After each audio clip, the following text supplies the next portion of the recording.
ಪ್ರಶ್ನೆ ಪತ್ರಿಕೆಯ ಸೋರಿಕೆಯ ಪ್ರಮುಖ ಆರೋಪಿ ಸಿಕಂದರ್ ಪ್ರಸಾದ್ ಪರೀಕ್ಷೆ ಬರೆಯಲಿರುವಂತಹ 4 ಮಂದಿಗೆ ಒಂದು ದಿನದ ಮುಂಚಿತವಾಗಿ ಪ್ರಶ್ನೆ ಪತ್ರಿಕೆಯನ್ನ ಸೋರಿಕೆ ಮಾಡಿದ್ದ ಅನ್ನೋದು ಪ್ರಶ್ನೆ ಪತ್ರಿಕೆಗಳನ್ನು ಒದಗಿಸಿದ್ದಾಗಿ ತಪ್ಪೊಪ್ಪಿಕೊಂಡಿದ್ದಾನೆ. ಅಲ್ಲದೆ ಪ್ರಶ್ನೆ ಪತ್ರಿಕೆ ಒದಗಿಸೋದಕ್ಕೆ ಪ್ರತಿ ವಿದ್ಯಾರ್ಥಿಯಿಂದ 40 ಲಕ್ಷ ಕೇಳಿದ್ದಾಗಿಯೂ ಹೇಳಿದ್ದಾನೆ.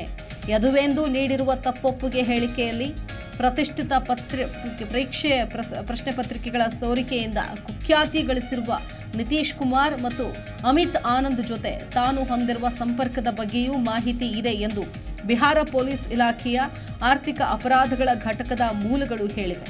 ಪ್ರಶ್ನೆ ಪತ್ರಿಕೆಯನ್ನ ಮೇ 4ರಂದೇ ನೀಡಲು ಪರೀಕ್ಷಾರ್ಥಿಗಳಿಂದ ತಲಾ 40 ಲಕ್ಷ ರೂಪಾಯಿ ಕೇಳಿದ್ದಾಗಿ ಯದುವೆಂದು ಹೇಳಿದ್ದಾನೆ. ಬಿಹಾರದ ದಾನಾಪುರ ಪುರಸಭೆಯಲ್ಲಿ ಯದುವೆಂದು ಕಿರಿಯ ಎಂಜಿನಿಯರ್ ಆಗಿದ್ದಾನೆ. ನಿತೀಶ್ ಮತ್ತು ಅಮಿತ್ ಅವರನ್ನ ಸಂಪರ್ಕಿಸಿ ನಾನು ಆಯುಷ್ ಕುಮಾರ್, ಅನುರಾಗ್ ಯಾದವ್, ಅಭಿಷೇಕ್ ಕುಮಾರ್ ಮತ್ತು ಶಿವಾನಂದನ್ ಕುಮಾರ್ ಅನ್ನೋ 4 ವಿದ್ಯಾರ್ಥಿಗಳಿಗೆ ಇದೆ ಅಂತ ತಿಳಿಸಿದ್ದೆ. 4ನೇ ತಾರೀಕಿನಂದು ಅತಿಥಿ ಗೃಹವೊಂದಕ್ಕೆ ಕರೆಸಿ ಸೋರಿಕೆಯಾದ ಪ್ರಶ್ನೆ ಪತ್ರಿಕೆಯನ್ನು ಬಳಸಿ ಪರೀಕ್ಷೆಗೆ ಸಿದ್ಧತೆ ನಡೆಸೋದಕ್ಕೆ ನೆರವು ಒದಗಿಸಲಾಯಿತು ಎಂದು ಹೇಳಿದ್ದಾನೆ. ಮೇ 5ರಂದು ಪರೀಕ್ಷೆಯಲ್ಲಿ ಇವೇ ಪ್ರಶ್ನೆಗಳು ಇದ್ದವು ಅನ್ನೋದನ್ನು ಪರೀಕ್ಷಾರ್ಥಿಗಳು ಒಪ್ಪಿಕೊಂಡಿದ್ದಾರೆ. ಈ 4 ಮಂದಿ ಪರೀಕ್ಷಾರ್ಥಿಗಳ ಪೈಕಿ ಅನುರಾಗ್ ಯಾದವ್ ರಾಜಸ್ಥಾನದ ಕೋಟಾದಲ್ಲಿ ಪರೀಕ್ಷೆಗೆ ಸಿದ್ಧತೆ ನಡೆಸ್ತಾ ಇದ್ದ.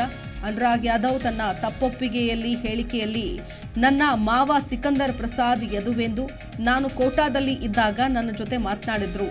ಪ್ರಶ್ನೆ ಪತ್ರಿಕೆ ತಮಗೆ ಲಭ್ಯ ಇದೆ ಅಂದ್ರು. ನಾನು ಪಾಟ್ನಾಗೆ ಬಂದೆ.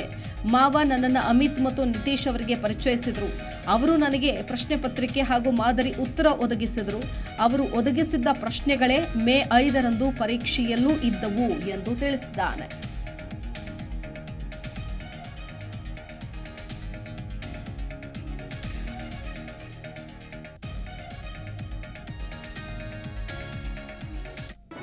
ಜಿ ಕನ್ನಡ ನ್ಯೂಸ್ ಈಗ ನಿಮ್ಮ ಮನೆಯಲ್ಲೇ ನೋಡಿ. ಎಲ್ಲ ಕೇಬಲ್ಗಳಲ್ಲಿ ಈಗ ಲಭ್ಯ.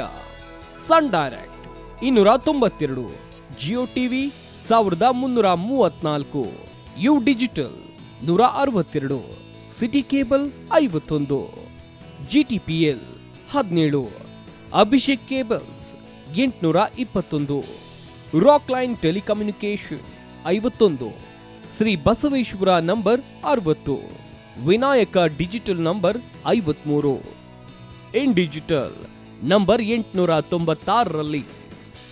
ನಿಮ್ಮಿಷ್ಟದ ಜಿ ಕನ್ನಡ ನ್ಯೂಸ್ ನೋಡಿ ಆನಂದಿಸಿ.